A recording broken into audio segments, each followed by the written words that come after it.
41페이지 로마서 분석서부터 시작합니다. 로마서는 주제는 그냥 하나님의 복음 딱 써있어요. 1장의 앞부분에. 조심해야 될 것은 복음이다 보니까 사람들이 일반적으로 생각할 때는 이거 안 믿는 사람들을 대상으로 쓴 거냐. 물론 아직 믿지 않는 사람들을 대상으로 쓰긴 썼지만 이것을 기록한 목적은 믿는 사람들이 복음을 정확하게 이해하도록 가르치기 위한 책이지 이거를 믿지 않는 사람들에게 설명해서 가르치는 아무 의미가 없죠. 못 알아들으니까. 그러나 이 내용이 우리 모두는 죄인이구나.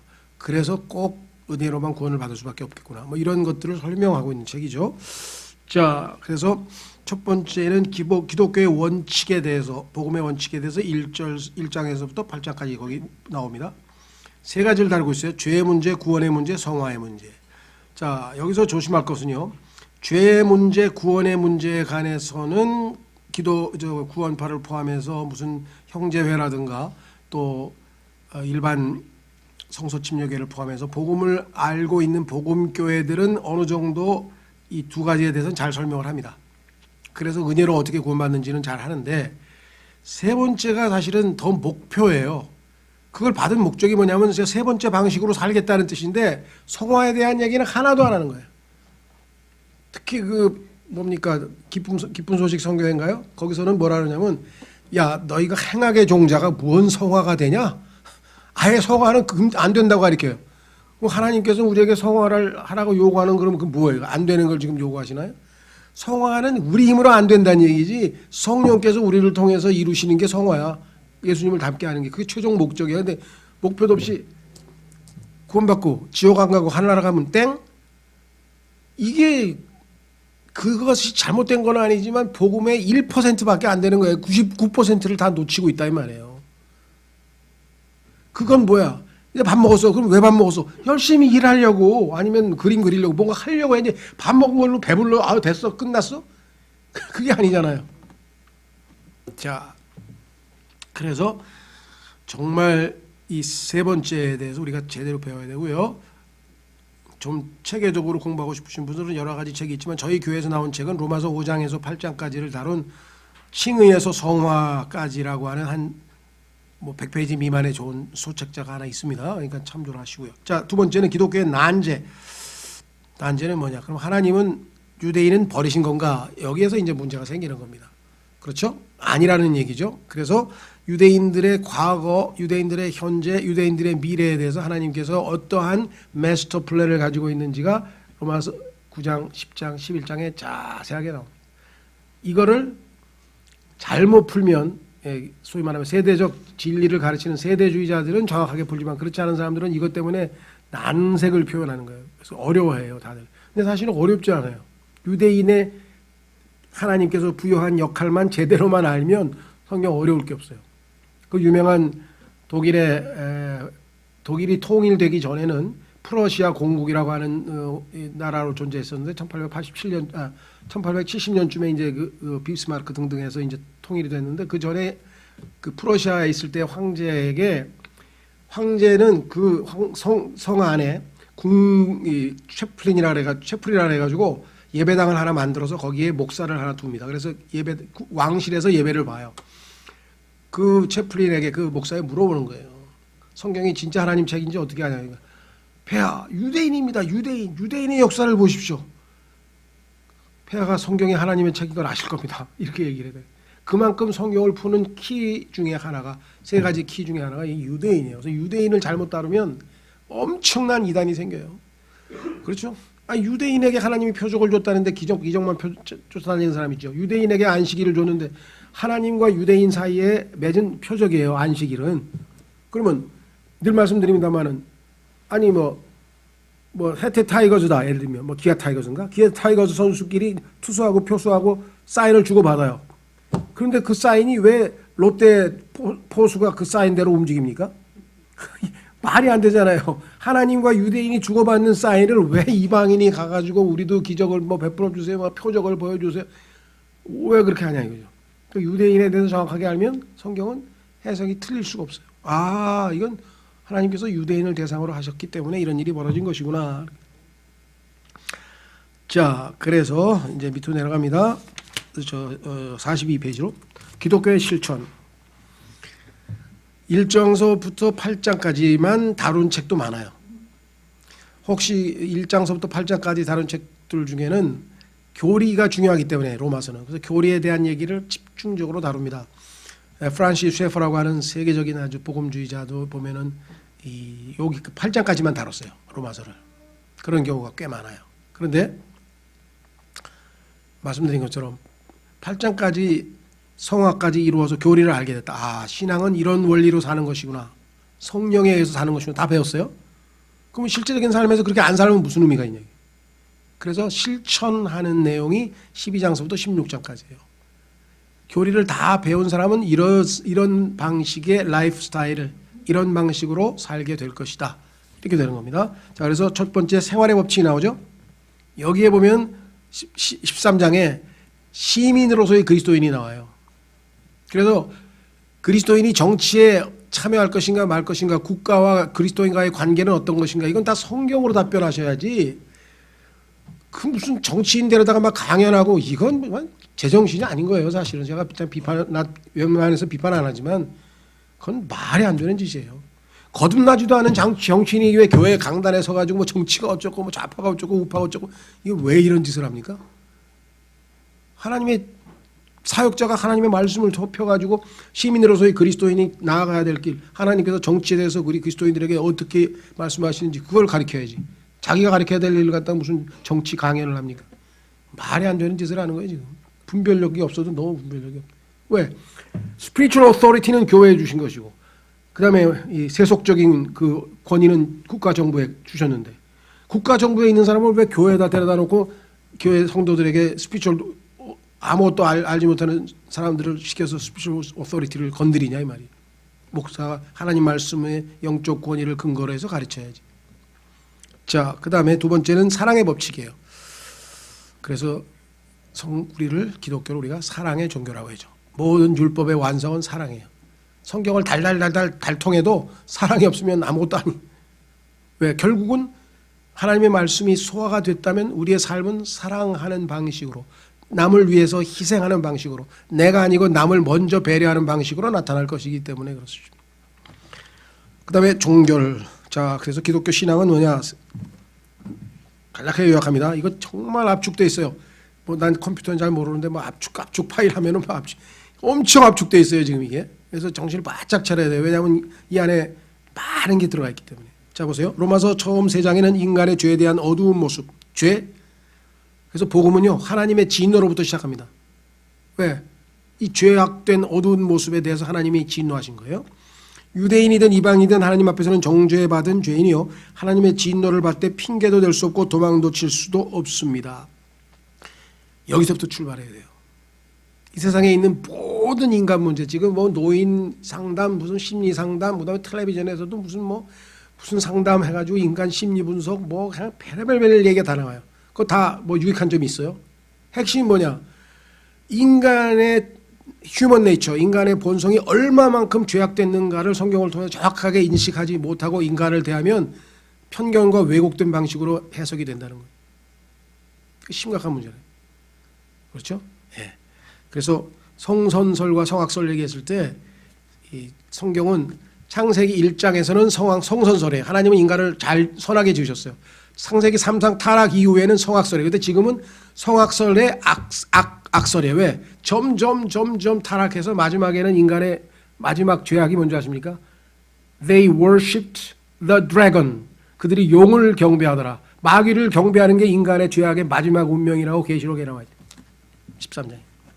자, 그래서 다시 돌아옵니다. 바울은 이 상황에서 죄인들을 구원의 문제로 이끌어가 하나님께서 용서하시면 전적으로 거저 영원히 용서하신다는 사실을 제시합니다.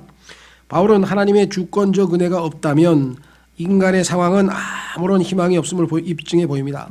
그는 인간의 죄의 기원을 아담에게로까지 거슬러 가 아담 안에서 모두가 죽는다고 설파하고는 하나님께서는 그분 안에서 모두가 살 수 있는 새로운 인류의 조상, 즉 예수 그리스도가 새 인류의 머리가 되심을 보여줍니다.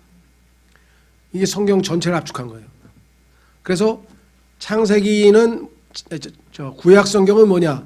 아담의 세대들에 관한 책, 죄인들에 관한 책 그런 뜻이고요.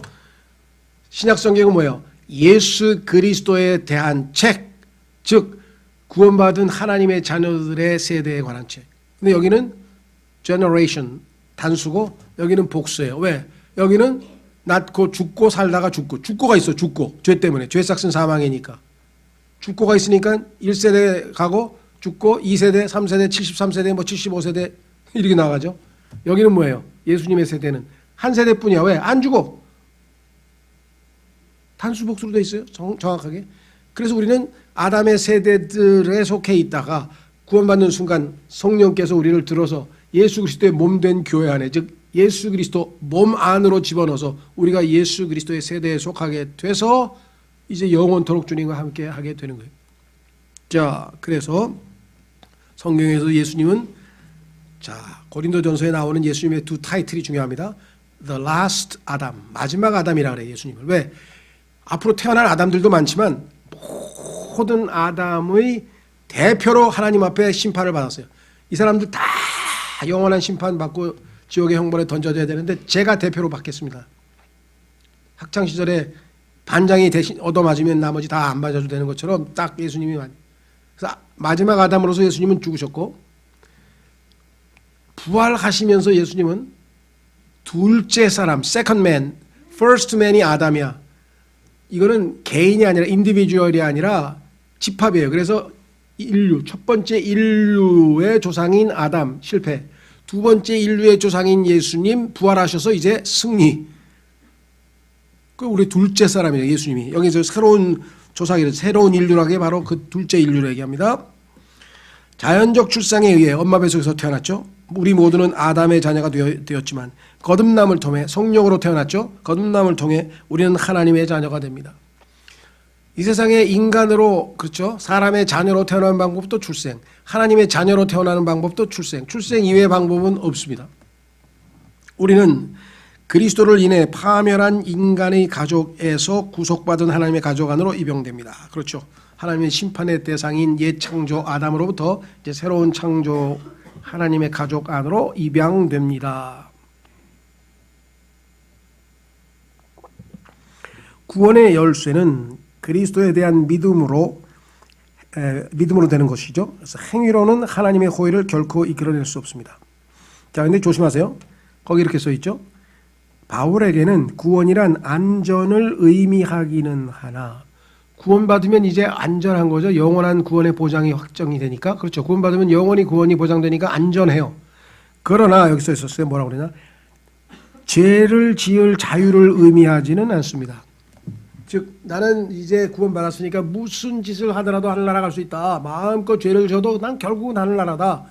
라는 것을 의미하지는 않는단 말이죠. 근데 그렇게들 구원의 영원한 보장을 설명하는 사람들이 많이 있어요. 아니, 죄를 안 짓게 하려고 구원했는데 나 구원받았으니까 이제 마음껏 죄 져도 하늘나라 간대. 이런 논리를 갖다가 펴는 게 그게 정상이냐 이거죠. 그런 말을 하는 사람이 혹시 미혹돼서 구원은 받았어도 그거는 잘못된 미혹돼서 지금 성경을 왜곡하고 있는 것이죠. 자, 그 다음에 보세요. 바울은 로마서 6장부터 8장까지 해서 하나님께서는 죄인들을 죄의 형벌로부터 구원할 뿐 아니라, 자, 죄의 형벌로부터 구원하는 것은 5장까지고요. 6장에서 8장까지는 매일매일의 죄의 권능으로부터 구원을 받을 수 있다. 나중에 지옥은 안 가지만 내가 오늘 죄가 나를 지배해서 나를 죄 짓도록 하고 나를 부려먹으려고 할 때 예수 그리스도께서 나를 통해서 승리하실 수 있는데 내가 육신을 따라 살아서 패배하면은 성화된 삶을 살 수가 없다 이 말이에요. 그래서 여기 뭐예요? 권능으로부터 죄가 나를 지배하지 못하도록 구원하사 내주하시는 성령을 통해 죄와 자아와 사탄을 매일매일의 삶에서 굴복시킬 수 있음을 제시해 줍니다. 우리를 패배시키려고 하는 적은 셋입니다. 하나는 죄입니다. 두 번째는 자아입니다. 나. 세 번째는 사탄입니다. 사탄도 죄도 예수 그리스도를 통해 물리칠 수 있어요. 문제는 뭐예요? 자아는 내가 자발적으로 예수님께 순종 안 하면 예수님께서 나를 존중해 주기 때문에, 리스펙트해 주기 때문에 어쩔 수가 없어. 우리를 강제로 로봇처럼 막 들게 패서 어떻게, 그런 방식으로 안 해요. 하나님은 자신의 길을 제시하고 내가 도와줄 테니까 따라오겠느냐. 그래서 자발적으로 따라오는 사람을 인도하지. 그런 말 있죠. 말을 개울가까지는 끌고 가지만 입을 벌려서 물을 먹일 수는 없는 거예요. 그건 자기가 먹어야지. 자기가 물을 마셔야지. 그래서 신앙생활의 모든 책임은 우리에게 있습니다. 주님은 지금 우리 안에 내주하시면서 언제든지 도와주시려고 하고 있어요. 그렇죠? 두 번째, 유대인의 문제. 바울은 유대인들의 딜레마에 대한 특별한 동정과 이해를 갖고 있었으며 자신 또한 유대인이었습니다. 동족이었죠. 그는 수년 동안 기독교가 유대교에 대해 근본적으로 도전이 된다는 생각에 기독교를 저항했습니다. 왜 우리 종교가 최고인데 기독교가 건방지게 나타나서 이러냐 하고 초반에는 그렇게 했었죠. 철저한 유대교 신자. 바울은 로마서 9장서부터 11장까지 해서 복음이 하나님께서 유대 민족에게 과거에 하셨던 약속들과 어떤 관계에 있는지를 설명합니다. 그래서 이제 현재 미래에 어떻게 전개될 것인가를 보여주죠. 하나님께서는 이스라엘을 다루시는 데 있어서 늘 주권적으로 일하셨으며 믿지 않는 민족 모두 대신 믿는 남는 자가 아니라 남은입니다. 남는보다는 남은 자들로 고치세요. 남은 자들을 중심으로 이 민족과의 과가 빠졌네. 민족과의 관계를 유지해 오셨음이 밝혀집니다. 무슨 소리냐? 유대인들 중에 대부분은 불순종했어요. 그럼에도 불구하고 남은 자들이 늘 주님을 그래서 살았대요. 극단적으로 치면 엘리야 시대는 한 사람도 안 남기고 다 하나님께 반역했습니다. 하나님 나 한 명 남았어요. 이스라엘 민족은 이제 싹 다 하나님 배반했습니다. 하나님께서 배반 안 하고 순전하게 나를 향해서 마음을 지키고 간직하고 있는 자 7,000명을 내가 숨겨놨으니 걱정 말아라. 지금 이 시대에도 남은 자들이 항상 있게 마련이죠. 자, 그래서 바울은 현 시대에는 유대인이든 이방이든 그리스도에 대한 믿음만이 구원의 수단임을 확실히 보여줍니다. 누구든지 주의 이름을 부르는 자는 구원을 받으리라 하고 했죠. 이어서 바울은 하나님께서 이스라엘을 민족으로서 개인이 아니라 민족 전체로서 다시 다루실 때가 올 것이며 이게 7년 우리가 환란이라고 하는 데죠. 옛 이스라엘 백성에게 하셨던 영광스러운 약속이 다 성취될 것이라고 선언합니다. 그래서 이때 새로운 언약이 이스라엘 백성과 체결돼서 유대인의 왕으로 예수님이 천년왕국을 다스리실 것이다. 기독교 복음은 민족으로서의 이스라엘에 대한 하나님의 목적을 취소하지는 못합니다. 기독교의 복음이라고 해서 하나님과 이스라엘 사이에 맺어진 언약이 취소되느냐? 아닙니다. 그래서 물론 하나님이 생각을 바꾸셔서가 아니라 이스라엘이 믿기를 거부하기 때문에 그 약속의 성취가 연기되었습니다. 즉 초림하신 예수님을 거부했기 때문에 2000년 연기돼서 재림하실 때에 비로소 유대인들이 회개하고 돌아선다. 그래서 스가랴서에 어떻게 이스라엘 민족이 회개하는지가 12장에 잘 나와 있죠. 자, 그다음에 실천적 기독교. 이게 이제 우리가 참 많이 부족한 면인데요. 로마서의 마지막 부분은 아주 실천적인 내용으로 가득 차 있으며 앞으로의 앞부분의 교리들과 매일의 생활과의 관계를 설명해 줍니다. 원리를 알았는데 그 원리가 내 삶 속에 어떻게 적용이 될 것인가. 그렇죠? 완전한 헌신으로부터의 부르심으로부터 시작되는 그리스도인의 삶의 여러 관계들이 제시되는 바. 그래서 우리의 몸을 산 희생물로 하나님께 바치라 하고 하는 그것으로부터 우리의 신앙생활은 시작이 되죠. 내 것이 아니니까 빚값을 주고 하나님께서 사셨으니까. 자, 그래서 삶의 원칙은 뭐냐? 그리스도인은 겸손히 은사를 발휘하고 너그럽고 용서하며 친절하고 정직하고 사력 있고 공평해야 합니다. 이것이 로마서 1장서부터 11장까지 교리를 배운 사람이라면 이와 같은 삶으로 변화되어야 된다. 그리스도인은 국법을 지키고, 그렇죠? 내가 싫어하는 정권, 내가 싫어하는 왕 상관없습니다. 하나님이 허락하셨으면 일단은 존중해야죠. 권위를 존중하고 세금을 납부해야 합니다. 사랑은 율법의 성취입니다. 율법을 지켰는지 안 지켰는지 따지는 게 그리스도인이 아니라 내가 하나님의 사랑을 가지고 그 사랑으로 살아가느냐 아니냐가 우리의 신앙의 핵심이다. 44페이지. 따라서 그리스도인의 모든 언행에 있어서 사랑이 드러나야 합니다. 그리스도인은 다른 사람의 신념을 존중해야 하며, 이게 사랑의 첫 번째 단계죠. 약한 형제들을 배려해야 되고 핵심 진리를 고수하고 복음 전파에 강한 관심을 보여야 하는 동시에 하나님의 종들을 위해 열심히 기도해야 합니다. 결론으로 바울은 16장에 가면은 원래는 15장까지는 다 설명이 끝났는데 16장에 가서 갑자기 안부 인사를 하기 시작해요. 보세요. 결론으로 바울은 자신이 친구들 즉 동료들에 대해 얼마나 큰 관심을 갖고 있으며 얼마나 그들을 소중히 여기는지를 고백합니다. 로마에 있는 자기가 알고 있는 사람들 하나하나의 이름을 언급하면서 어떤 사람들은 칭찬하고 또 다른 이들의 섬김을 언급하기도 하며 모든 로마에 있는 여러 그룹의 그리스도인들에게 안부 인사를 합니다. 또한 고린도에 있던 몇몇 성도들의 안부 또한 전달하고는 4번의 아멘을 끝으로 서신을 마무리합니다. 사람들에게 그리스도에 대해 알리고 그들을 복음의 충만한 체험으로 이끌고자 하는 모든 사람들에게 이 핵심적인 서신에 대한 깊은 이해가 요구된다고 하겠습니다.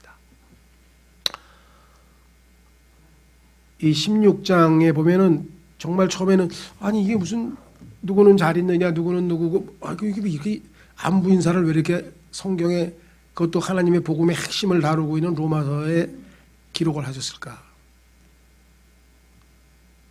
이게 사실은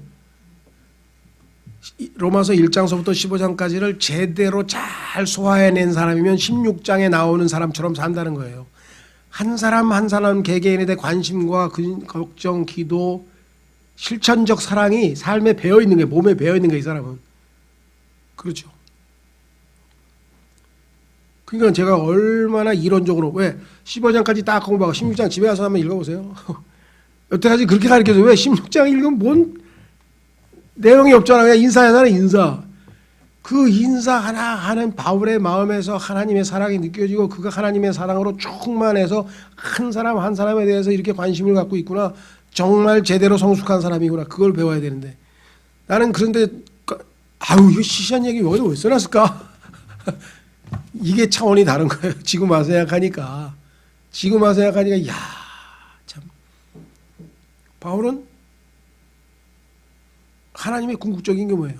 한 사람 한 혼이 하나님께 중요한 거예요. 예수님께서 한 혼을 위해서 죽으신 거 아니에요? 한 혼이 영적으로 성장해서 예수 그리스도를 닮아가는 것을 돕느라고 자기의 인생을 다 바치는 사람 아니에요?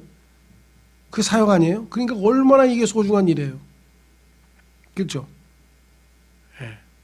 가끔가다 저한테 어떤 분들은 이렇게 전화도 하고 뭐 문자도 뭐 이렇게 뭐 할 때 보면 아 이거 바쁘신데 죄송해요. 하나님께서 그 사역을 하라고 나를 여기다 시킨 거예요. 그래서 전혀 그거에 대해서는 너무 자주 해서 자꾸 시간을 너무 많이 뺏어서 뭐 이런 경우는 있겠죠. 그러나 그것도 사전에 제가 이렇게 뭐 시간이 언제 나실 때 뭐 성경에 대해서 문의하고 싶고 아니면 제가 개인적으로 상담을 좀 하고 싶다든가 아니면 시간을 좀 내서 길게 뭐 예배 후에 1시간 좀 시간 내줄 수 있다든가 이렇게 해서 계속해서 이 사역이 이루어져야 되는 것이고요. 목회자하고뿐만 아니라 성도들끼리도 그게 연합적으로 풍성하게 진행될 때 교회가 이 다이내믹하고 살아있는 교회가 되는 거예요. 사랑이 막 짜집고 프로그램을 하는 게 아니라 한 사람 한 사람의 마음 안에 사랑이 살아 꿈틀거릴 때 바울같이 이런 한 지체에 대해서 그렇죠. 기도를 할 때도 한 사람 한 사람 기억하면서 하나님 그 사람 정말 이 교회 나온 지가 막 두 달이 넘었는데 그 무슨 일이 있는지 신앙생활은 잘하고 있는지 가족 문제 때문에 그런지 하면서 관심 갖고 이렇게 그러면 기도하는데 얼마나 한 사람 한 사람 저기 하면 시간이 많이 걸리겠어요. 바울이 그렇게 해서 전부 다 말씀 사역과 기도 사역을 한 것이겠죠. 그렇죠? 그래서 로마서 16장의 가치에 대해서 제가 배워서 나도 느꼈다 하고 설교했더니 어떤 형제가 편지를 탁 문자를 보냈어. 당신은 아직도 로마서 16장에 가려면 멀었습니다. 얼마나 도전적이어서 제대로 보셨는데 지금 그래도 예전에는 16장이 시시하다 그랬는데 지금은 소중하다는 것까지 알았으면 됐지. 그 다음에 한 발짝씩 움직일 테니까 기도나 해주시죠. 야단은 그만 치고 그렇게 답변을 보내. 아이고 죄송합니다. 그 다음에 넘어가셔서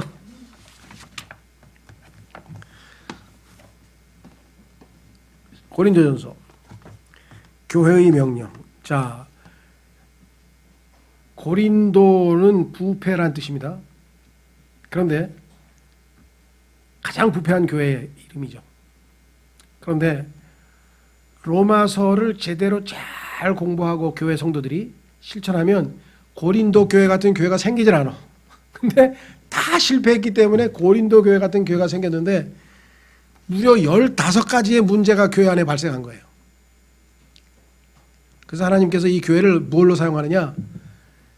Church, 그죠? Trouble Shooting Manual. 이게 무슨 소리냐?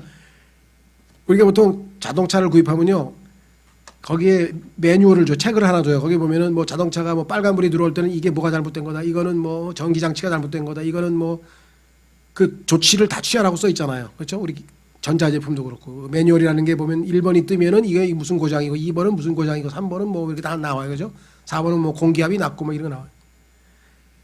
교회에서 이런 문제가 발생하면 이거고 이것은 마치 교회를 수리하는 매뉴얼 같은 책이 고린도전서야.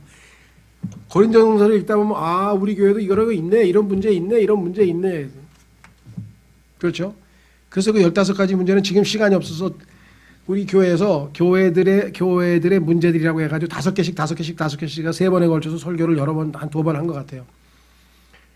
뭐 여러분들 읽어보면 알지만 뭐 별의별 문제가 다 있잖아요. 뭐 아주 낯뜨거운 문제서부터 시작해가지고 막 심지어는 막 교회 안에 형제자매들끼리 막 돈을 빌려가는데 좋네 안 좋냐고 막 재판 거는서부터 시작해가지고 뭐 야 너 왜 우상에게 바친 음식을 왜 먹냐에서부터 시작해가지고 주에 만찬하는데 막 가져갈 포도주부터 마셔가지고 취한 채로 그냥 막 저 교회 예배에 참석하는 사람이 없나? 그러니까 이게 뭐 상상을 초월하는 문제들이 여기 다 있어요. 야, 근데 이래서 이게 됩니까? 또 뭐 이혼 문제도 나오고 별의별 게 다 나와. 그럼 그거 다 하나하나 답변을 해줘요. 그런데 그 답변 전에 핵심적으로 왜 이런 문제가 이건 열매야. 뿌리가 뭐냐? 뿌리가 뭡니까? 분열이야.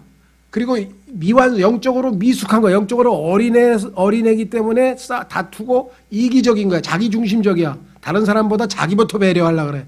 그것만 없으면 이런 문제가 안 생겨. 그래서 앞부분에는 질문에 답하기 전에 핵심적인 문제를 다루는 거예요. 너희는 서로 사랑이 없어서 분열이 돼서 이 모양이다. 영적으로 성장을 안 해서 이 모양이다. 이게 결론이고 그래서 이런 열매가 나오는 거야. 근데 이런 문제가 생기면 이렇게 처리해 하고 답도 가르쳐 줬어요.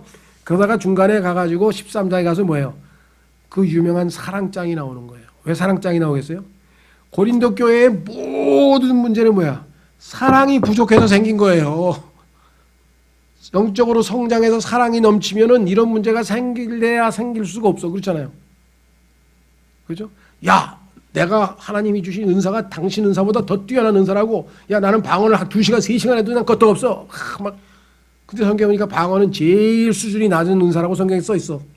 그리고 그건 남 앞에서 하는 게 아니라 혼자서 조용히 하라고 써 있어. 다 어겼어. 그러니 어린애가 아니고 뭐야? 어린애 하는 일이 뭐예요? 자랑하는 거죠. 야, 나 이거 이 장난감 이거 얼마인 줄 알아? 이거 얼마짜리인 줄 알아? 이거 어제 우리 아버지가 뭐 사주는 줄 알아? 그냥 막 이러면서 막 폰만 잡고 다니. 이런 짓이 고린도 교회에서 일어난 거예요. 고린도전서. 자, 고린도 후서는 뭐냐? 사도 바울의 자서전이야. 그 얘기는 뭐냐? 내가 어떻게 이 악조건에서 몸은 아프고 반대도 하고 비판도 하고 조롱도 받고 막 온갖 이 난관 속에서도 꿋꿋이 하나님의 사역을 완결해서 하나님께서 나를 통해서 이 악조건 속에서도 하나님의 뜻을 온전히 성취하셨으니 너희도 은혜로서 너의 인생을 살라 이거예요.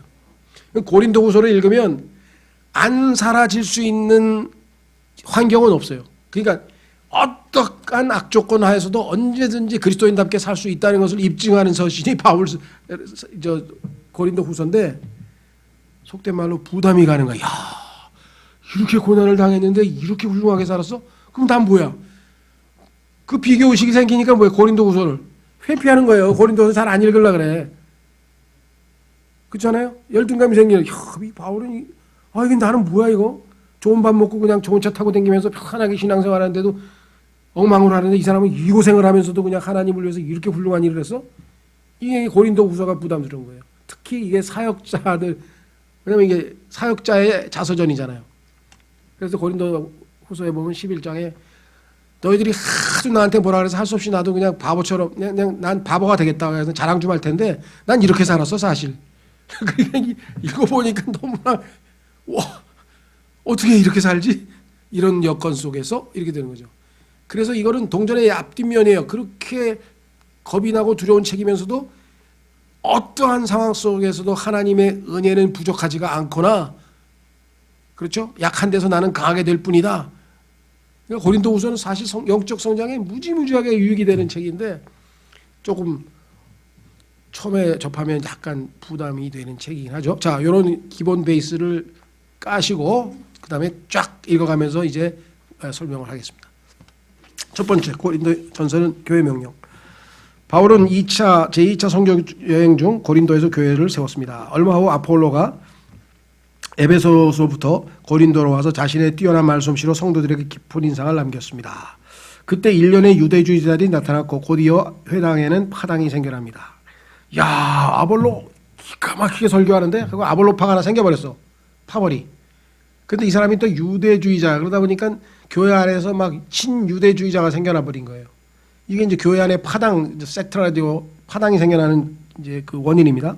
물론 이외에도 이미 다른 위험들이 있었습니다. 사실 고린도는 고대의 도시들 중 가장 타락한 도시 중 하나였습니다. 이 타락이 이루 말할 수 없는, 우리로 치면 막 뭐라 하나요? 그냥 옛날에 청량리 그 무슨 588 기지촌이라 아니면 그냥 영등포 그 뭐 있잖아요. 막 율락가. 그다음에 뭐 뉴 오리언스라고 미국에 있는 율락가 막 그런 홍등가 막 즐비하고 막 뱃사람들이 와가지고 그냥 막 70일 80일 그냥 고기 잡다가 그냥 와가지고 막 진탕 먹고 마시고 막 주지육림해서 일주일 동안 열흘 동안 막 완전 그런 도시야 이런 도시가. 자, 그러다 보니 과거에 여기서 구원받은 사람이 영적으로 잘 성장하면 좋은데 까딱하다가는 예습관으로 다시 돌아가요. 육신적으로. 그러면 막 얼마나 정말 끔찍한 그런 죄악들이 막 여기저기서 표출되겠어요. 그러니까 교회가 제일 골치 아픈 교회죠. 자, 그래서 문제는 고린도 성도들이 바울보다 이 문제에 대해 훨씬 관용적 태도를 갖고 있었다는 겁니다. 야, 뭐 인간이 다 그런 거지 뭐. 아, 그걸 가지고 뭐. 근데 심지어는 어떤 일이 벌어진 줄 아세요? 얼마나 성적으로 비도덕적이었으면은 자기 아버지의 첩과 동침을 한 거야.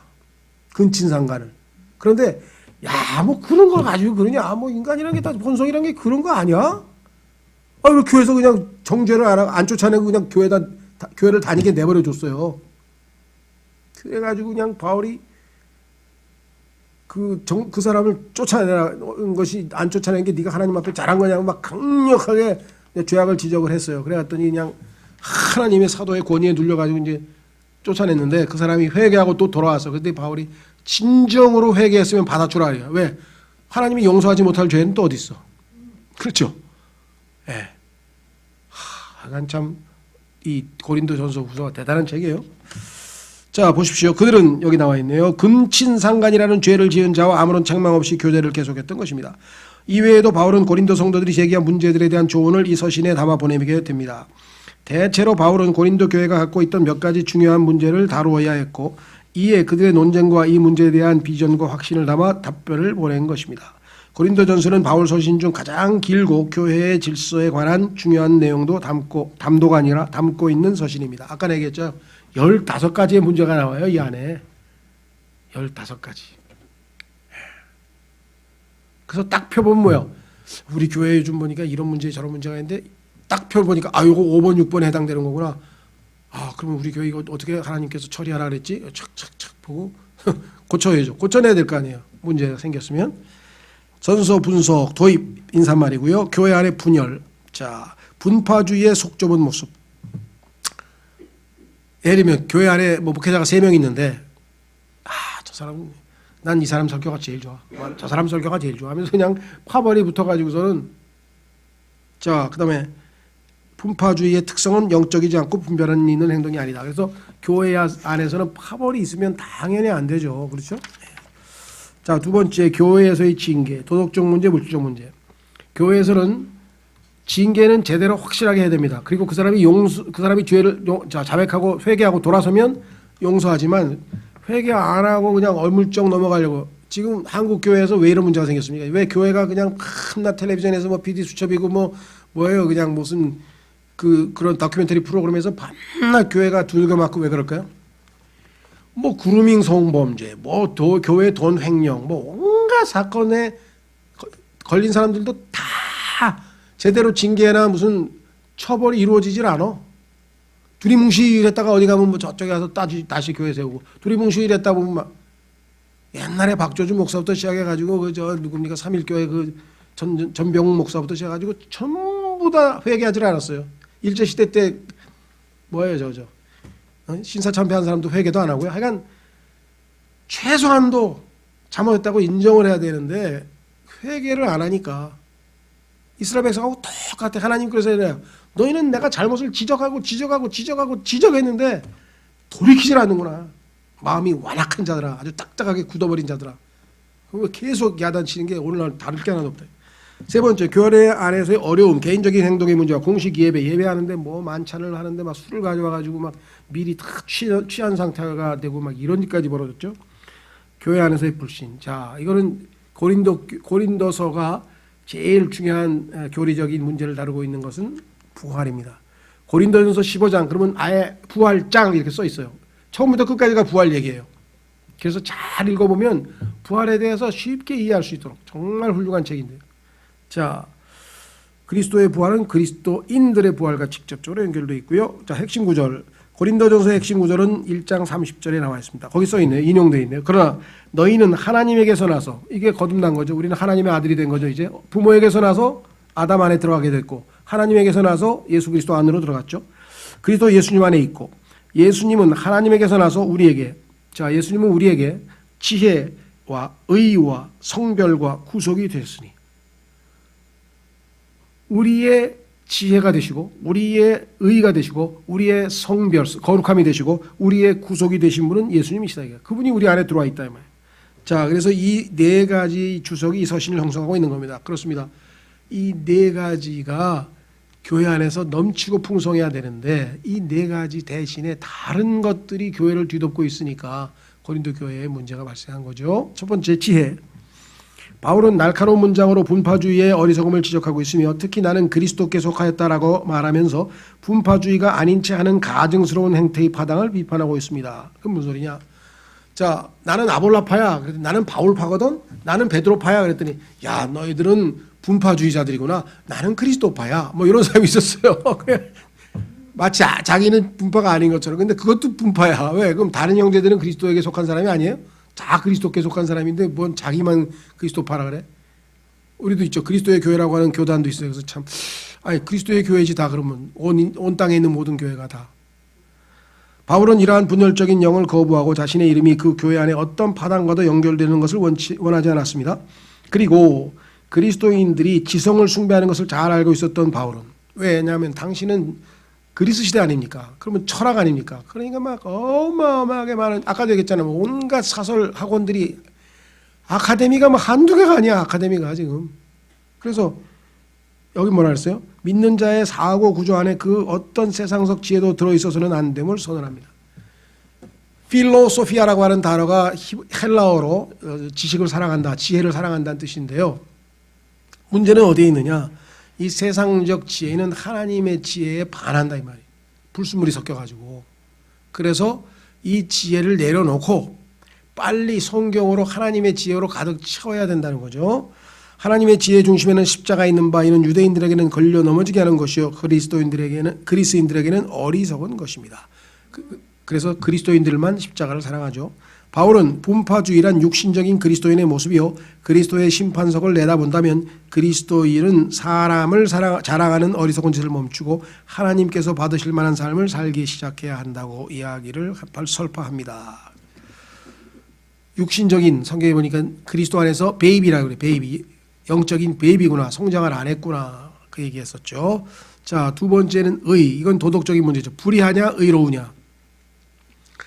파당과 세상적 지혜를 꾸짖고 난 바울은 고린도 교회에 있던 끔찍한 부도덕에 대해 지적합니다. 그는 그러한 죄를 지은 형제를 겨냥해서 강력한 행동을 취할 것을 요구하였습니다. 그리고 나서 어째서 형제들 간의 분쟁을 해결하고자 세상 법정을 이용했는지 책망하고 그런 경우 성도라면 오히려 손해를 벗는 것이 낫다고 권합니다. 차라리 손해를 보지 안 믿는 사람들 앞에 가서 뭐 재판을 받아? 그래서 이기면 뭐가 좋은데? 이렇게 된 거죠. 바울의 얘기가. 차라리 손해보고 하나님께 다 보상받아. 이 땅에서 손해본 거는 하나님이 다 보상하니까. 그 얘기한 거예요. 그는 그리스도의 의의가 모든 도덕적 죄에 대한 실질적인 해결 책임을 결론적으로 제시합니다. 세 번째, 성별, 거룩함이죠. 그리스도 안에 무질서를 다룬 바울은 고린도 성도들이 제기한 질문들에 대답합니다. 결혼에 있어서 어떻게 성별된 행동을 할 수 있는지 실제적 방안을 제시했고, 결혼이라고 하는 것은 가장 거룩한 제도인데 가장 속되고 비도덕적인 제도를 만들어보는 것이 이 땅의 인간의 욕망들이죠. 인간들이 잘못된 욕망을 가지고 가장 거룩한 것을 다 더럽혔잖아요. 우상에게 바쳐진 후 시장에서 판매되기 위해 나온 고기를 먹는 예민한 문제를 다룹니다. 당시에는요, 모든 고기, 다시 말해서 육류는 전부 다 우상에게 제사가 바쳐졌다가 나오는 고기예요. 그러니까 그리스도인들 중에서는 꺼림직해서 못 먹는 사람, 그런 사람들은 성경에서 믿음이 약한 사람이라 그랬어요. 믿음이 강한 사람이, 야, 우상은 아무것도 아니야, 괜찮아, 먹어. 우리도 예를 모르겠어요. 이제 고사 이사 왔다, 뭐 고사를 지냈습니다. 고사떡 가져오면 받아 먹는 그리스도인하고 받아서 그냥 쓰레기통에 던지는 그리스도인하고, 아, 저는 안 먹어, 안 받아요, 안 받아요. 그런 사람들이 있어요, 그렇죠? 예. 그러니까 이제 적어도 믿음이 강한 사람은 아무 문제가 안 되는데, 믿음이 약한 사람이 보는 앞에서 믿음이 강한 사람이 아주 맛있다고 또 폼을 잡고 먹으면 그리스도께서 그를 위해서 구원을 시킨, 즉 피를 흘린 자들인데 이 사람들의 믿음을 물었대요. 그럼 넌 죄 짓는 거야, 형제에게. 이렇게 되는 거예요. 그래서 바울은 나는 고기를 먹어도 되고 떡을 먹어도 되고 고사떡을 먹어도 다 아무 상관없지만 이 사람들의 믿음을 약화시키지 않기 위해서 난 평생도록 고기를 안 먹겠다. 이게 진정한 사랑이잖아요. 완전히 희생이잖아요. 자기의 그 고기 먹는 즐거움을 다 희생해서 다른 사람의 믿음을 안 무너뜨리게 했다는 거 아니에요.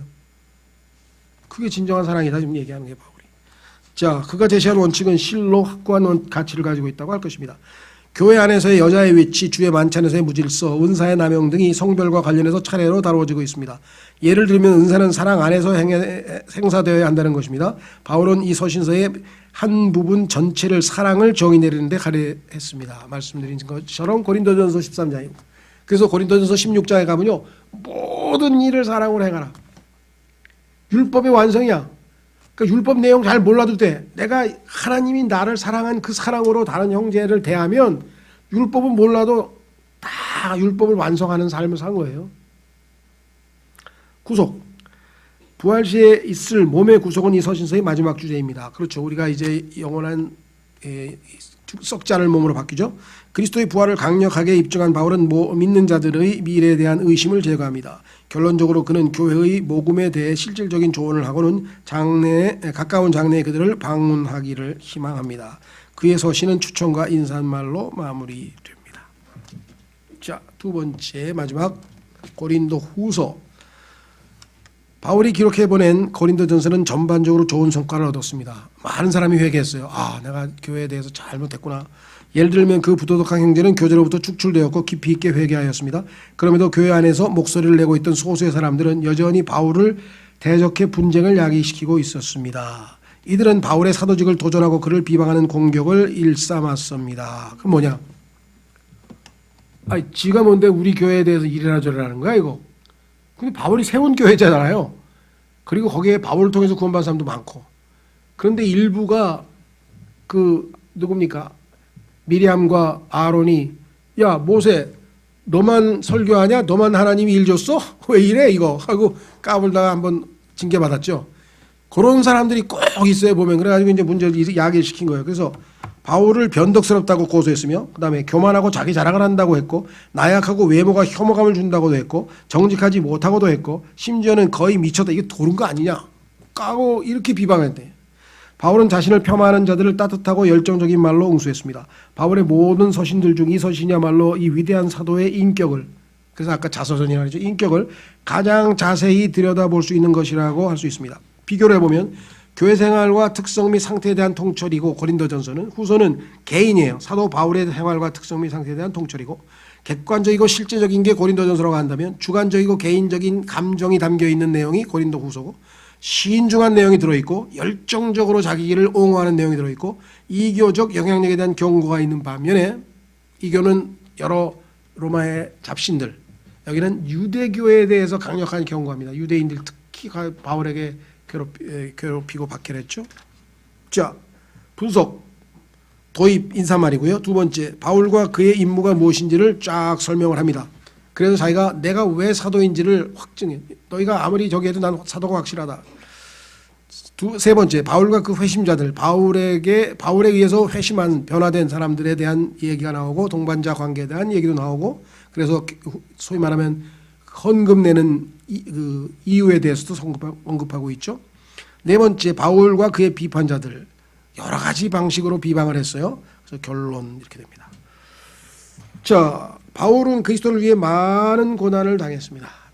아마 정말 고린도 후서를 읽어보면 야 어떻게 이렇게 살았을까 싶을 정도의 엄청난 고난 얘기가 특히 11장에 가면은 아예 터놓고 다 얘기를 합니다.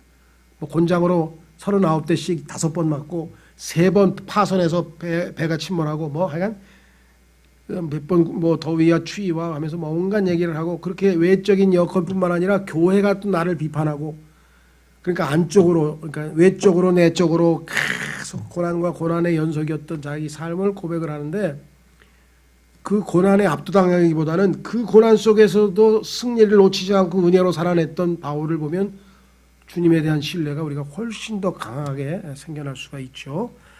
네 번째는 결론. 자, 그대로 내려갑니다. 이 서신서에서 바울은 자신이 겪은 일들이 자신의 순전함을 입증한다고. 내가 이런 일을 겪었는데도 하나님께서 나를 통해서 일하시 않았느냐. 거듭 호소합니다. 바울은 고린도 사람들에게 그가 약속했던 방문이 늦어진 이유를 설명하면서 왜 온다고 안 와? 아마 이랬죠. 그것은 자신이 변덕스러워가 아니라고 변명합니다. 이유는 뭐냐? 자 보세요. 고린도 전서를 써보냈어. 근데 바울이 괴로운 거야. 왜? 엄청나게 비판을 했잖아요. 너희들 하나님 앞에서 이따위로 살아. 예를 들면 지금 이렇게 했는데 형제들이 그걸 읽고 사도가 이렇게 막 화가 나서 보냈으니 야 이건 내가 너무 세게 썼나? 그리고 이제 고민하는 거예요. 바울이 인간적으로 그렇죠.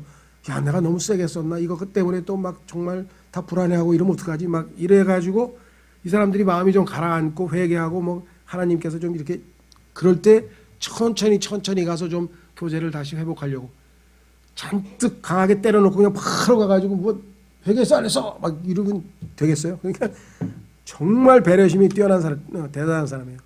그런데 그거를 온다더니 안 오네 하고 막 또 변덕스럽게 얘기를 하니까 바울이 그건 아니다.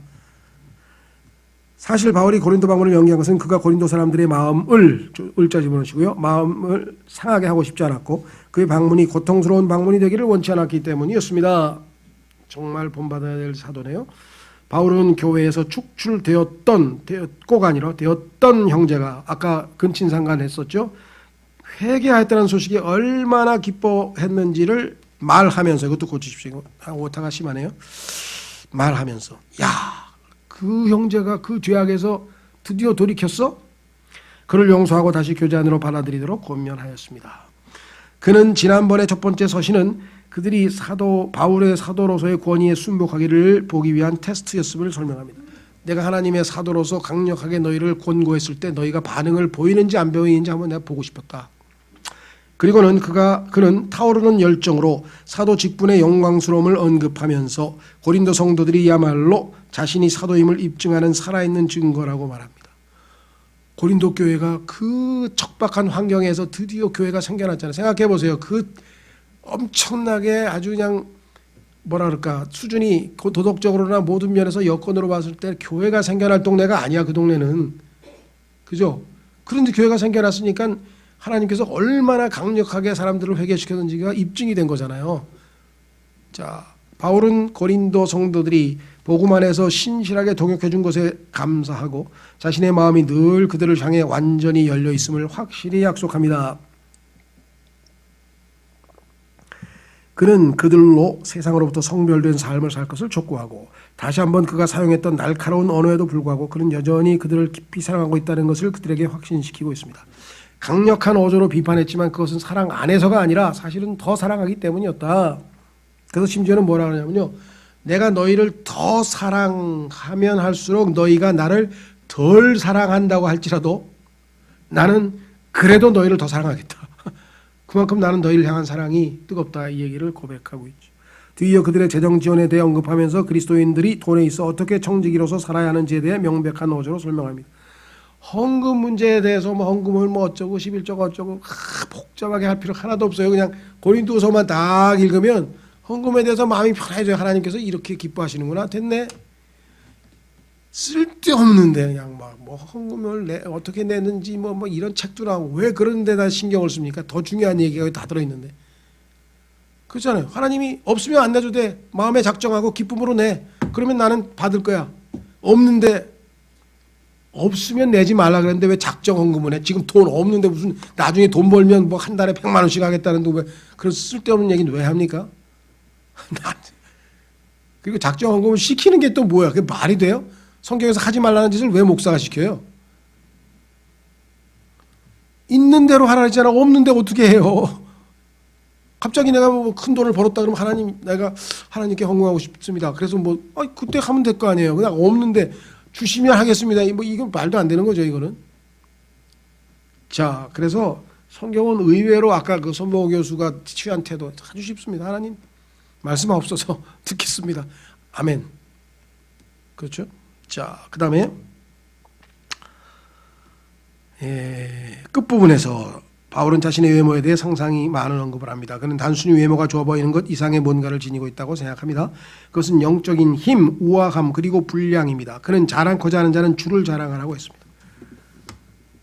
정말 이것만 지키면 교회에서 뭐 성경에 보면 하나님께서 그렇게 겸손에 대해서 얘기하잖아요. 그죠? 왜? 겸손한 자를 하나님 기뻐하신다 그랬잖아요. 본인을 보이셨잖아요. 자랑하려면 주님을 자랑하래. 바울이 항상 나의 나 된 것은 하나님의 은혜입니다. 난 아무것도 아닙니다. 나 죄인의 괴수예요. 나 죄인의 괴수입니다. 그 진심으로 한 거예요. 왜? 어떤 의미에서 그러냐? 이게 역설적이에요, 성경이. 하나님과 가까이 있지 않고 그냥 적당히 신앙생활하면요, 자기가 죄인인 줄 몰라요. 거울을 3m 앞에서 보세요. 깨끗해. 그렇죠? 저도 수염이 별로 안 난 거예요. 근데 가까이 가지고 쫙 들어가면 막 여기도 수염이 삐쭉삐쭉 튀어나오고 여긴 또 뭐가 묻었고 여긴 뭐 막. 바울은 하나님께 바짝 붙어 있다 보니까 항상 하나님의 거룩하심 앞에 자기가 죄인이라고 느끼는 거예요. 그게 나 죄는 죄인의 괴수라 그런 거예요. 나같이 나 같은 목사 어디 있냐고 막 이러고 정말 한심한 사람이에요. 그 사람은. 예? 가까이 가면 가까이 갈수록 뭐예요? 그 하나님의 거룩하심 앞에 나 같은 죄인을 이렇게 선대해 주시고 잘 대해 주시니 얼마나 감사합니까? 그냥 겸손한 마음에 감사가 넘치는 게 바울이 그렇게 산 거예요. 자, 그래서 뒤이어 바울은 다른 예수, 다른 영, 다른 복음에 조심하라는 경고를 합니다. 요즘에 무슨 뭐 JIP인가 이상한 사람이 나타나가지고 막 물을 흐려놓고 난리인데 영향력은 강하고 또 내용은 한 80~90%는 그럴싸하게 얘기를 하는데 결정적으로 중요한 일에서 예수님을 믿고 구원받은 사람은 다 구원이 아니래요. 그럼 뭐냐 그랬더니 믿어져서 구원받은 사람이 구원이래요. 믿어져서. 하나님께서 예수님께서 주 예수 그리스도를 믿으라. 네 믿겠습니다. 그런데 그건 구원이 아니고 믿어져야 된다는 이런 황당한 얘기가 있으면 우리가 무슨 로봇입니까? 주님께서 손을 내밀었는데 나는 가만히 그대로 있었는데 손이 저절로 펴져요? 손이 저절로 내져요? 손을 잡아요? 엄청나게 위험한 얘기를 하는데 유명한 사람이 돼서 그런지 그냥 막 인터넷에서 지금 막 유튜브에서 난리 법석이 나가지고 막 일반 교회 다니는 사람들도 그거를 막 보내면서 박진영이가 박진영이가 하면서 막 난리가 나죠. 이야, 이걸 어디까지 얘기를 해야 되는지 보통이 자기의 개인적 체험에 맞추어서 성경을 뜯어고치는 거예요. 그렇죠? 주 예수 그리스도를 믿으라. 그리하면 내가 구원을 받고 내 집이 구원을 받으리라. 그런데 박진영 말 예수님을 믿고 구원받는 것은 구원이 아니다. 예수님이 믿어져서 구원받은 것만 진짜 구원이다. 왜? 내가 그랬으니까. 이건 말이 됩니까?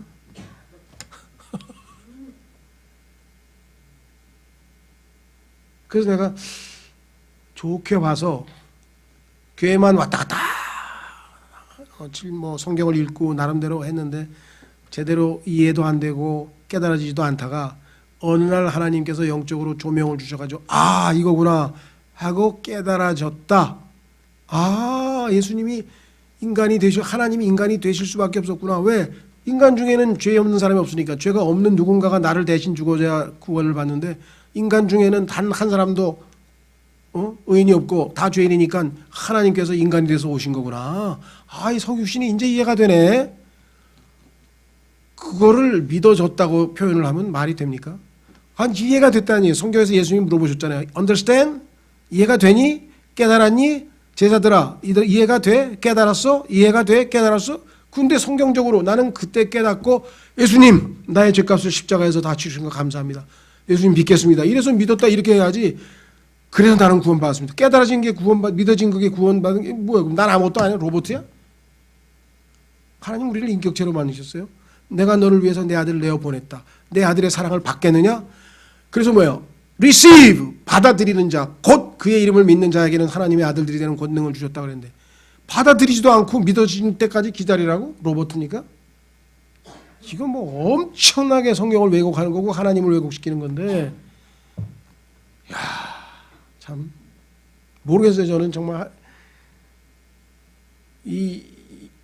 그냥 솔직히 해서 그랬어요. 여기서는 지금 제가 여러분들 뭐 가르치다가 우연히 나왔지만 하나님, 성경에 하나님께서 들을 귀가 있는 사람 들으라 그랬으니 그냥 들을 귀가 없어가지고 거기에 미혹되는 사람 저도 어쩔 수가 없습니다.